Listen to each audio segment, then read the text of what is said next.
Takže nachádzame sa zase v čajovni, v priestoroch, kde máme ďalšieho partnera, pán Planeta, a malá prezentácia z ich výrobkov z Planeta Food, siete obchodov, ktoré poznáme na Slovensku. A pán Planeta tu mal aj veľmi pekný workshop včera o zdravom spôsobe života a zdravom žití, tak by som pár slov sa chcel spýtať, čo pre vás znamená vnútorný víťaz ako hlavné motto tohto festivalu, na ktorom ste sa zúčastnili. Tak pre mňa toto sú veci, ktoré ja sa roky toho držím a roky pracujem, a pre mňa celý tento workshop a to, čo sa tu deje, je úžasné, preto, lebo sa tu rozoberajú všetky veci od cvičenia, myslenia, jedla, ako je to celá súťažnosť, že to nie je nejaké podujatie, ktoré sa uberá len jedným smerom, ale presne sa snaží to postaviť na všetkých tých dôležitých detailoch a dôležitých základoch. To, čo keď ja som sa zúčastnil na rôznych takých tých workshopoch alebo rôznych takýchto podujatiach, tak som vždy hľadal možno 1-2 prednášky, kde by som išiel, kde by som si niečo vypočul zaujímavé, čo by ma posunulo.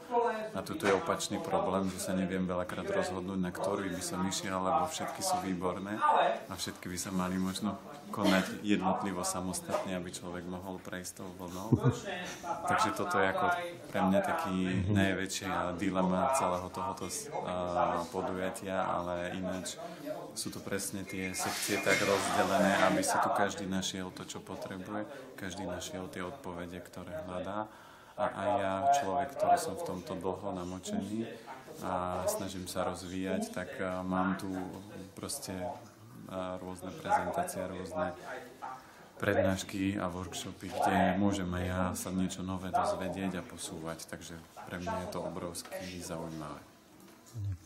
Máte teda sieť obchodov Planeta Food na Slovensku, kde vás môžu ľudia nájsť takto z týchto západného Slovenska alebo z celého Slovenska? Takže my máme obchody, väčšinou sú postavené, jeden základný v Bratislava, Nitra, máme v Tvrdošíne a potom máme ako partnerov ešte v Martine je obchodík aj v Senci, čiže takých tých zdravých obchodov, to je takých tých 5 základných. V Bratislave sme teraz aj urobili kvalitnú reštauráciu vegánsku, postavený na 5 elementov. Urobili sme to schválne ako reštauráciu, lebo ľudia dobre a kvalitné jedlo si zaslúži takú kvalitnú prezentáciu, lebo veľa ľudí má tú predstavu, že zdravé jedlo je o šaláte, ale my máme presne tú paletu takú, že keď ľudia k nám prídu, tak si povedia: váš problém je ten, že si neviem, čo si mám vybrať, lebo dal by som si všetko, čo tu máte v tom jedálnom lístku. Takže toto bola naša hlavná myšlienka, aby sme tie obchody posunuli do vyššieho levelu, lebo veľa úspešných ľudí vie, že by mali dobre jesť, ale nestíhajú. Takže my sme zariadili to, aby ozaj sme mali priestor aj na to odprezentovať veľmi kvalitné zdravé jedlo. Pokiaľ by sa niekto chcel naučiť tie kvalitné potraviny, ktoré si môže niekde kúpiť a uvariť a vlastne prísť na tie recepty a tak ďalej, viete aj takúto službu nejakú poskytnúť? Áno, ja v súčasnej dobe teraz intenzívne rozbieham to, že začíname vzdelávať presne firmy, ale aj samostatne jednotlivcov a dá sa zabezpečiť aj v rámci rodín. A takéto, či už workshopy, alebo aj kurzy varenia priamo doma.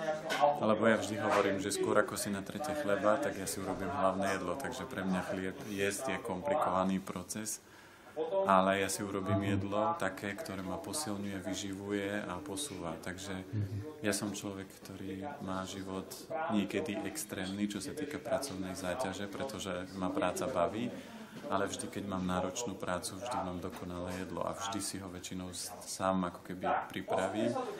Teraz mám veľkú kuchyňu, čiže máme reštauráciu, takže mi to trošku spohodlnila a zľahčila, tak ako aj dneska som tu. Tak si proste dám doviesť obed a sa tu v pohode napapám toho dobrého. Ďakujem veľmi pekne za rozhovor. Prosím, ja som rád, že sa tu môžem zúčastniť aj ako prednášajúci, ale ako poslucháč. Myslím si, že je to veľmi prínosné pre všetkých. Ľudia boli veľmi nadšení z vášho workshopu a dúfame, že budeme pokračovať ďalej vo vzdelávaní a posúvaní, lebo zdravé je dôležité. Áno, ja sa teším, lebo hovorím, že je to jedno z takých podujatí, kde sa to bere komplexne a to je to, čo je dôležité a prínosné, lebo nemalo by to byť oddelené, čo doteraz tie tie takéto podujatia bývali, že boli smerované buď na biznis alebo na duchovno, ale teraz toto sa tu zlieva. Takže výborne. Ďakujem. Ďakujeme.